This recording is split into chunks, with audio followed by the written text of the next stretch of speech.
ओम शांति। आज 13 अक्टूबर 2022 के बाबा के अनमोल मधुर महावाक्य सुनेंगे। और आज की मुरली में बाबा कहे, जैसे कोई नए झाड़ की कलम लगाते हैं तो उसकी संभाल करनी होती है, नहीं तो तूफान सब फल फूल आदि गिरा देते हैं।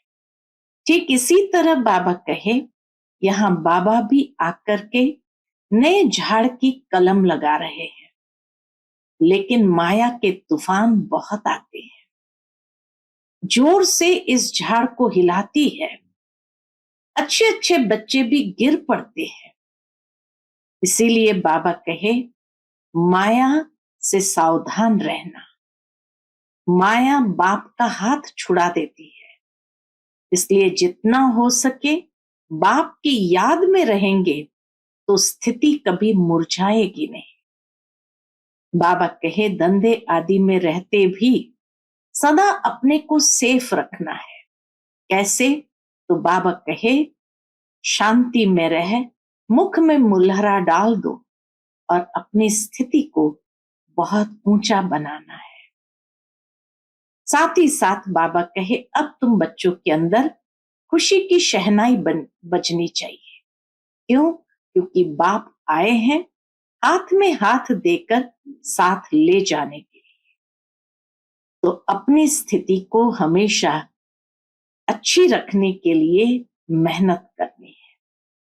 सुनते हैं बाबा के मधुर महावाक्य। ओम शांति।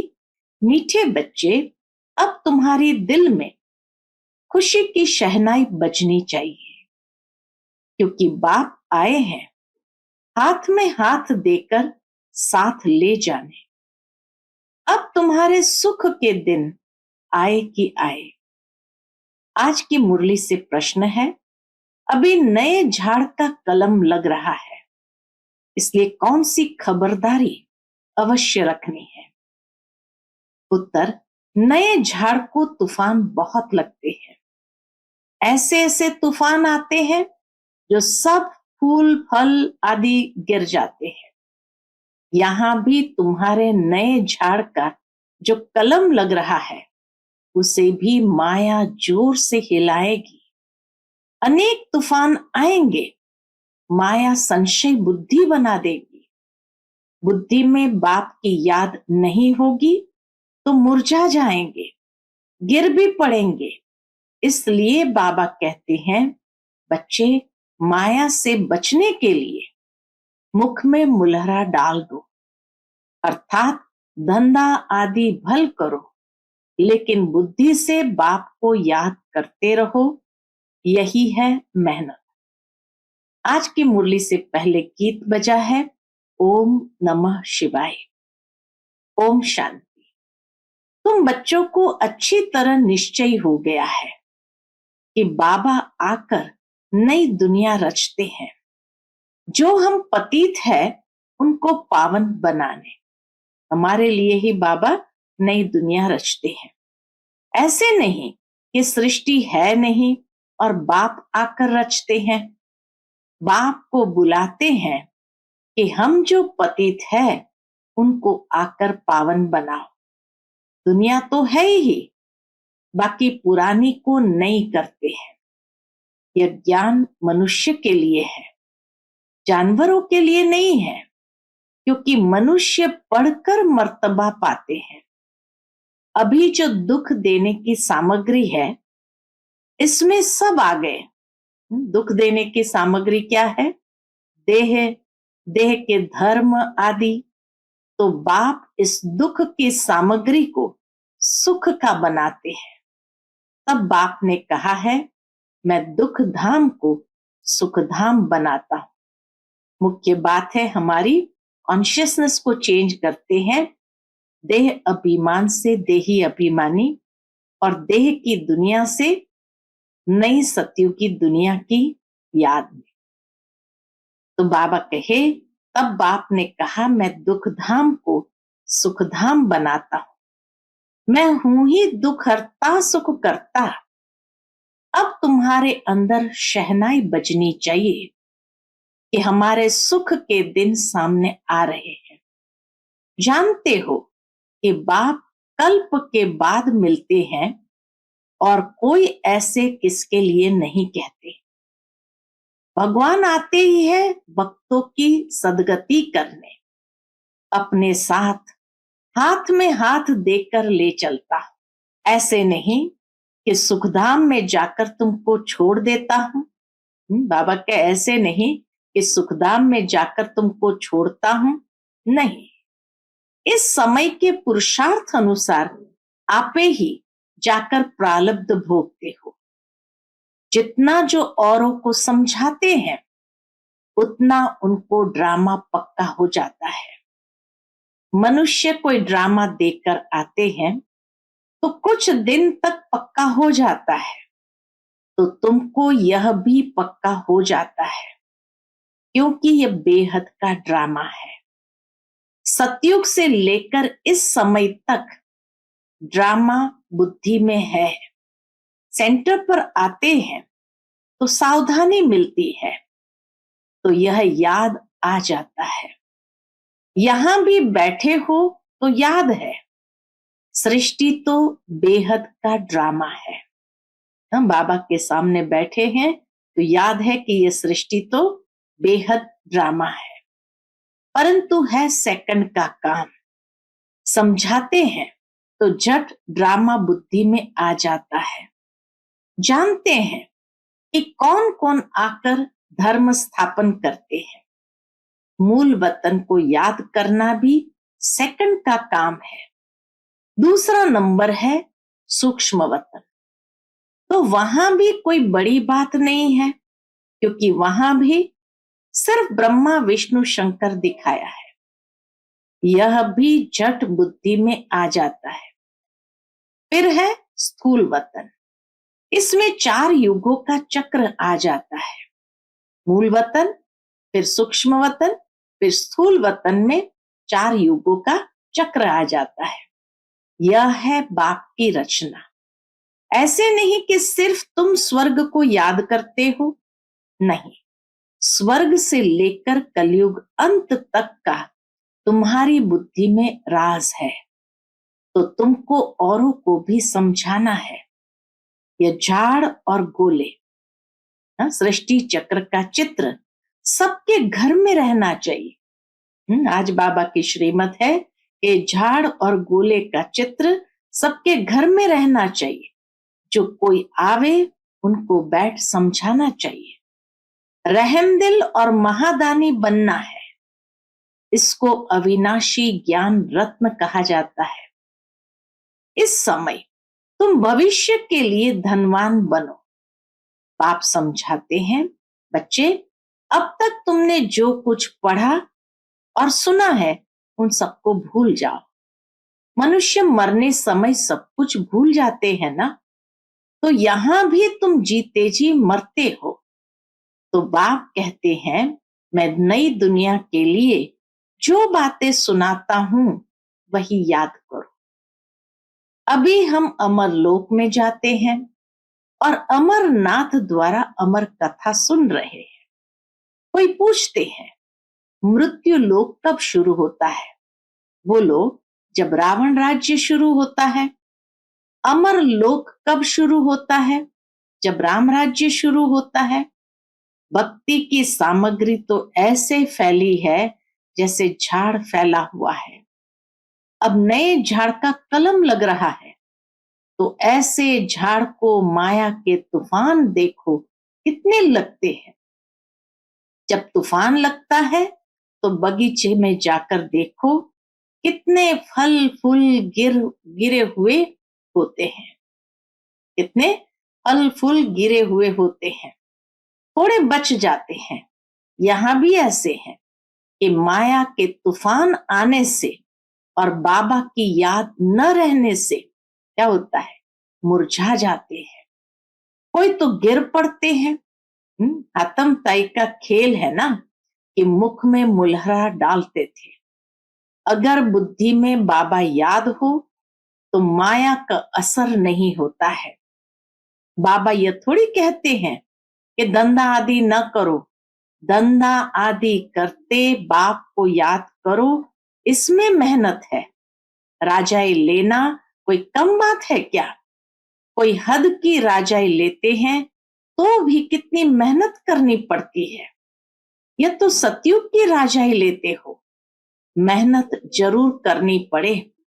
परमात्मा को ज्ञान का सागर कहा जाता है, जानी जानन हार नहीं। परमात्मा ज्ञान का सागर है, जानी जानन हार नहीं। जानी जानन हार माना थॉट रीडर, यानी अंदर को जानने वाला। वास्तव में यह भी एक रिद्धि सिद्धि है। किसी के मन में क्या चल रहा है इसको जानना, बाबा कहे ये भी एक रिद्धि सिद्धि है। उससे प्राप्ति कुछ नहीं। अच्छा, सामने वाले के मन में क्या चलता है जान लिया, फिर उससे प्राप्ति क्या, और ही कई बार डिस्टर्ब हो जाते हैं। अगर उल्टा भी लटक जाए तो भी प्राप्ति कुछ नहीं। आजकल तो आग से भी पार करते हैं। एक सन्यासी था, उसने आग से पार किया। सुना है सीता ने आग से पार किया, तो यह भी आग से पार करते हैं। अब यह सब दंत कथाएं हैं। वह कह देते शास्त्र अनादि है, कब से, तारीख तो कोई है नहीं। दूसरे धर्मों की तारीख है, उससे हिसाब लगाया जा सकता है। जैसे कहते हैं क्राइस्ट के 3000 वर्ष पहले भारत हेवन था, परंतु हेवन में क्या था ये नहीं जानते। झाड़ का राज तुम्हारी बुद्धि में है। तुम वर्णन कर सकते हो कि इस वृक्ष का फाउंडेशन कैसे लगा, फिर कैसे वृद्धि को पाया। जब फ्लावर वाज यानी फूलदान बनाते हैं तो ऊपर में फूल बनाते हैं। यह भी ऐसे है, पहले देवी देवता धर्म का तना था, पीछे ये सब धर्म तने से निकलते हैं, अर्थात उनकी प्रजा का फ्लावर दिखाते हैं। अब विचार करो, हर एक धर्म जब आता है तो फूलों का बगीचा था। हर एक धर्म छोटा होने कारण पहली स्टेज उनको जैसे फूलों का बगीचा था। गिरती कला पीछे आती है, अर्थात पहले गोल्डन, सिल्वर, कॉपर, अब आयरन में है। पढ़ाई तुम्हारी बुद्धि में होनी चाहिए। नॉलेजफुल बाप बैठ वृक्ष और ड्रामा का फुल नॉलेज देते हैं। इस कारण परमात्मा को ज्ञान का सागर, बीज रूप कहा जाता है। यह मनुष्य सृष्टि का बीज रूप है जो ऊपर में रहता है, जो इनकॉर्पोरियल वर्ल्ड आत्माओं की है। उनको ब्रह्मांड, ब्रह्मलोक कहते हैं, जहां आत्माएं अंडे मिसल रहती है। साक्षात्कार भी करते हैं। आत्मा बिंदी रूप है। जैसे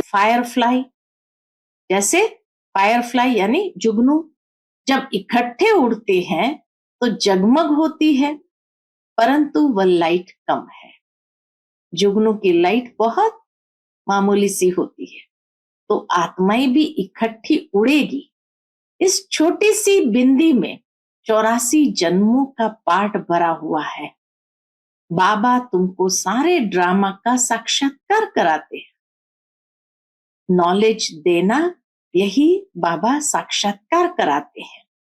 जिस ड्रामा के अंदर आत्मा एक्टर है और एक्टर्स को इस ड्रामा का पता नहीं, तुमको याद करना है एक बाबा को, दूसरा नॉलेज को। ज्ञान तो सेकंड का बहुत सिंपल है, परंतु ज्ञान शुरू कब से हुआ, विस्तार करना पड़ता है, क्योंकि भूल जाता है। माया के विघ्न भी पड़ेंगे, शारीरिक बीमारी आ जाती है, आगे कभी बुखार नहीं हुआ होगा। ज्ञान में आने के बाद बुखार हो जाता है तो संशय पड़ जाता है कि ज्ञान में तो बंधन खलास होने चाहिए, परंतु बाबा तो कह देते ये बीमारी और आएगी। हिसाब किताब भी चुकतो करना है। भक्ति में मनुष्य नवरत्नों की अंगूठी पहनते हैं, बीच में वैल्यूएबल रत्न लगाते हैं, आजू बाजू कम कीमत वाले। कोई रत्न 1000 वाला होता है, कोई 100 वाला। बाबा कहते हैं कि यह हीरे जैसी अमूल्य जीवन है। इस समय हमारी जीवन हीरे जैसी अमूल्य जीवन है। तो सूर्यवंशी में जन्म लेना चाहिए। सतयुग का महाराजा महारानी और त्रेता के अंत का राजा रानी, कितना फर्क होगा। ये ड्रामा की कहानी औरों को भी समझानी है। आओ तो हम आपको समझाएं कि 5000 वर्ष पहले एक बहुत अच्छा देवताओं का राज्य था। बाबा कहानी सुनाते हैं। आओ तो हम आपको समझाएं कि 5000 वर्ष पहले एक बहुत अच्छा देवताओं का राज्य था। उन्होंने ये पद कैसे पाया? लक्ष्मी नारायण जो सतयुग की राजाई लेते हैं, उन्होंने 84 जन्मों की हिस्ट्री ज्योग्राफी सुनाए। ऐसे ऐसे प्रलोभन, टेम्पटेशन देकर उन्हों को अंदर ले आना चाहिए। बाबा कहे ऐसे ऐसे टेम्पटेशन, टेम्पटेशन माना प्रलोभन देकर उनको अंदर ले आना चाहिए। सेकंड की कहानी है, परंतु है पद्मों की। कहां भी तुम जा सकते हो, कॉलेज में, यूनिवर्सिटी में, हॉस्पिटल में जाओ तो कहना चाहिए कि तुम कितना बीमार पड़ते हो, हम आपको ऐसी दवाई देंगे जो 21 जन्म बीमार ही नहीं पड़ेंगे। आपने सुना है कि परमात्मा ने कहा है मन मना भव। गीता में परमात्मा ने कहा है मन मना भव। तुम बाप को याद करेंगे तो विकर्म विनाश होंगे और कोई नए विकर्म होंगे ही नहीं। तुम एवर हेल्दी वेल्दी बन जाएंगे। आओ तो हम परम पिता परमात्मा की बायोग्राफी बताएं। परमात्मा को सर्वव्यापी कहना कोई यह बायोग्राफी थोड़ी है। ऐसे ऐसे समझाना चाहिए। बाबा के ऐसे ऐसे समझाना चाहिए। अच्छा, आज तो भोग है, सतगुरुवार का दिन है। आज भी गीत बजा है, धरती को आकाश पुकारे। इसको कहा जाता है पुरानी झूठी दुनिया। इसको रौरो नर्क कहा जाता है। गीत भी अच्छा है कि आना ही होगा।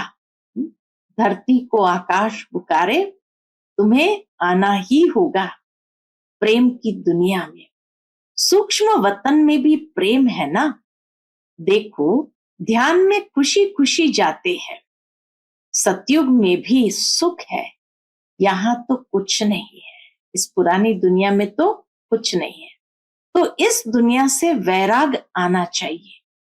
सन्यासियों का तो है हद का वैराग्य, तुम्हारा तो है बेहद का वैराग्य। तुम्हें तो सारी दुनिया को भुलाना है। बाबा ने बॉम्बे में एक पत्र लिखा था। बाबा सिर्फ बॉम्बे वालों को ही नहीं कहते, परंतु सब सेंटर्स वालों के लिए बाबा की राय निकलती है। तुमको भाषण करना होता है सुबह और शाम को। तो हर एक शहर में बड़े बड़े हॉल तो होते ही है, टाउन हॉल तो होता ही है, और बहुतों के मित्र संबंधी भी होते हैं। तो एडवर्टाइज करनी है कि हमको परम पिता परमात्मा का परिचय देना है। वहां जाकर कहना है हमको परम पिता परमात्मा का परिचय देना है, ताकि सभी परमात्मा से अपना बर्थ राइट ले सके। हमको सिर्फ 1.5 घंटा सुबह, 1.5 घंटा शाम के लिए हॉल चाहिए। कोई हंगामा नहीं होगा, बाजा गाजा नहीं। तो कोई वाजिब किराए पर देवे तो हम ले सकते हैं। एरिया को भी देखना है, घर को भी देखना है कि अच्छा है। अच्छा अच्छा आदमी होगा तो अच्छे जिज्ञासुओं को लेकर आएगा। ऐसे ऐसे 4-5 जगह भाषण करना चाहिए। बड़े बड़े शहरों में अगर फर्स्ट फ्लोर न मिले तो सेकंड फ्लोर, नहीं तो लाचारी हालत में थर्ड फ्लोर भी ले सकते हो। ऐसे ही गांव गांव में भी जैसा गांव हो, भले कोई छोटा मकान हो, पूरा मकान तो चाहिए नहीं, सिर्फ 3 पैर पृथ्वी चाहिए। सबको अपने संबंधियों से बात करते रहना चाहिए, तो कोई ना कोई दे देंगे। तो ऐसे सेंटर्स खोलते रहना चाहिए। कोई तो किराया भी नहीं लेंगे और कोई लेते लेते अगर तीर लग गया तो वह भी लेना बंद कर देंगे। जो विशाल बुद्धि होंगे वह अच्छा समझकर धारण करेंगे। जिनकी विशाल बुद्धि है उनको महारथी कहा जाता है। वह तो 1-2 के पिछाड़ी सेंटर्स खोलते जाएंगे। बच्चे जानते हैं कि हम अपना राज्य श्रीमत पर गुप्त ही गुप्त स्थापन कर रहे हैं और कोई जान नहीं सकते कि कैसे स्थापन करते हैं। बस पवित्र रहना है। तो बाबा ने कहा है कि माया ने दुख दिया है, इसको छोड़ो। माया जीते जगत जीत। मन को जीतने की बात नहीं। मन तो शांति धाम में रहता है। यहाँ शरीर है तो शांत रह न सके, तो शांति धाम है परम धाम। यहाँ समझाने मिलती है तो चिंतन भी चलता रहे। वहां सेंटर पर आया, कथा सुनी और धंधे में लग गए, खलास। यहाँ ताजा ताजा रहता है, इसलिए बच्चे रिफ्रेश होने के लिए आते हैं। मधुबन क्यों आते हैं? रिफ्रेश होने के लिए आते हैं। दुनिया वालों की बुद्धि में यह नहीं रहता कि भारत परमात्मा का बर्थ प्लेस यानी जन्म स्थान है। यहाँ सुनने से तुमको नशा रहता है कि हम शरीर छोड़ अमरलोक में जाएंगे। सतयुग में यह नहीं होगा कि फलाना मर गया, नहीं। जब पुराना चोला छोड़ेंगे, नया लेंगे तो खुशी होगी ना, बाजा बजेगा। हा? पुराना छोड़ेंगे, नया लेंगे तो बाबा कहे खुशी होगी ना, बाजा बजेगा। अच्छा, मीठे मीठे सिकिलते बच्चों प्रति माता पिता बाप दादा का याद प्यार और गुड मॉर्निंग। रूहानी बाप की रूहानी बच्चों को नमस्ते। हम सब रूहानी बच्चों की रूहानी माता पिता बाप दादा को याद प्यार, गुड मॉर्निंग और नमस्ते नमस्ते। शुक्रिया बाबा, शुक्रिया। आज की मुरली से धारणा के लिए मुख्य सार है।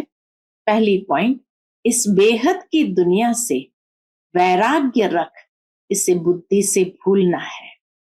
अविनाशी ज्ञान रत्न धारण कर भविष्य के लिए धनवान बनना है। दूसरी पॉइंट, नई दुनिया के लिए बाप जो बातें सुनाते हैं वह याद रखनी है, बाकी सब पड़ा हुआ भूल जाना है। ऐसे जीते जी मरना है। आज का बाप दादा का मधुर वरदान हम बच्चों के प्रति है। कल्याणकारी युग में स्वयं का और सर्व का कल्याण करने वाले प्रकृति जीत माया जीत भव।